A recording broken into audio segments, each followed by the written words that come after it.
Gracias, presidenta. Compañeras y compañeros, celebro la aprobación de este dictamen en la Comisión de Gobernación y Población que preside nuestra compañera Rocío Barrera Vadillo. Agradezco siempre la apertura y la disposición y el seguimiento de todas y todos los integrantes.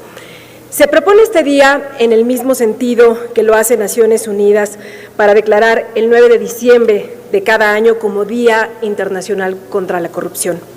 ¿Para qué nos sirve conmemorar un día? Primero, para que podamos sensibilizar a la sociedad y a quienes somos depositarios del mandato de la sociedad, de su confianza. En segundo lugar, para llamar la atención por todos los medios posibles de que existe, y eso hay que reconocerlo, un problema sin resolver. El combate a la corrupción no se da con buenas intenciones, no se da con discursos, se da con hechos, y es bien importante que podamos alertar por todas las vías posibles. Pero sobre todo, conmemorar este día para que podamos dar seguimiento de que quienes tenemos la representación del pueblo mexicano podamos concretar en acciones medidas para resolverlo. Necesitamos medidas que erradiquen la corrupción, y este no es un propósito solo del actual gobierno. México ha tenido una evolución transeccional en la construcción legislativa, en la voluntad política del Ejecutivo para el combate frontal a la corrupción, estableciendo una comunicación directa con las exigencias de la sociedad, que ha jugado un papel fundamental en este tema, pero también con la construcción de organismos autónomos. Para acabar con la corrupción se requiere, en principio, no ser juez y parte, y este es un avance que ya México tiene. Hemos establecido reformas al marco jurídico nacional, se han suscrito diversos tratados y convenios internacionales para el combate a la corrupción.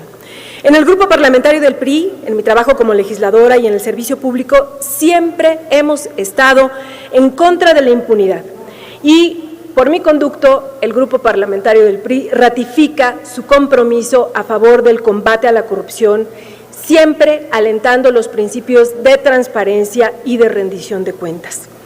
Todos los servidores públicos necesitamos reconocer que la corrupción es un problema que debe erradicarse. Y a pesar de que pues es parte del discurso, yo diría, de todas las fuerzas políticas, necesitamos consolidar acciones para que siempre con respeto y restricto a los derechos humanos logremos este propósito que pues no es ninguna buena intención nuestra, es una obligación que debemos cumplir. Hemos escuchado sendos discursos sobre la necesidad y compromiso para erradicar la violencia contra las mujeres. Una violencia que se sistematiza, que muchas veces es provocada por actos de corrupción, por ejemplo, cuando no encontramos un acceso efectivo a la justicia, cuando no se garantizan los derechos políticos de las mujeres o cuando se eliminan programas que son dirigidos a quienes más lo necesitan. Mexicanos contra la Corrupción y la Impunidad decía en un reporte reciente que son las mujeres las que perciben y les afecta mucho más la corrupción. Por ejemplo, revelan que 50% de las y los encuestados que percibieron mayor corrupción en el servicio de atención a salud, incluyendo la detección por coronavirus, ese 50% fueron mujeres. Y este acercamiento no está alejado ni es menor al que la propia Oficina de las Naciones Unidas contra la Droga y el Delito, que informaba en 2019 que la corrupción afecta de manera desproporcionada a las poblaciones vulnerables y obviamente perjudica con mayor dureza a quienes viven en situación de pobreza, y hay que recordar pues que la pobreza en México, en el mundo, sigue teniendo rostro de mujer. En materia de salud reproductiva, la ONU explica que las principales usuarias son las mujeres y bueno, pues no hay un servicio eficiente con garantía de acceso, y esto las deja a la merced de proveedores de salubridad corruptos. Hay muchas prácticas que desgastan al Estado. No podemos permitir que desde arriba y hacia abajo, como se barren las escaleras, se permitan prácticas que no están a tono con la transparencia en las licitaciones públicas o las contrataciones directas, o con la poca o nula información del gasto. No podemos eliminar las instituciones porque entonces tendremos un derecho de papel. Esto es muy grave porque no podemos abrir el paso a la discrecionalidad, al autoritarismo, a la venganza política.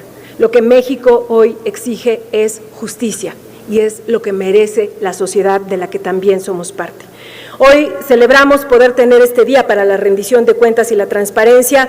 Ojalá que este sea también un ejercicio para que desde el legislativo, desde los ejecutivos federal, estatales y municipales podamos cerrar filas y de verdad dejar de dar discursos, dejar de usar la corrupción como una bandera política o como una herramienta de venganza política. Lo que México requiere es justicia y lo que México requiere es que todos vayamos hacia un mismo lado, cumpliendo nuestro deber de entregar cuentas y de ver con la frente en alto y con las manos limpias a quienes nos dan su confianza. Gracias. Muchas gracias, diputada Herrera Ansaldo.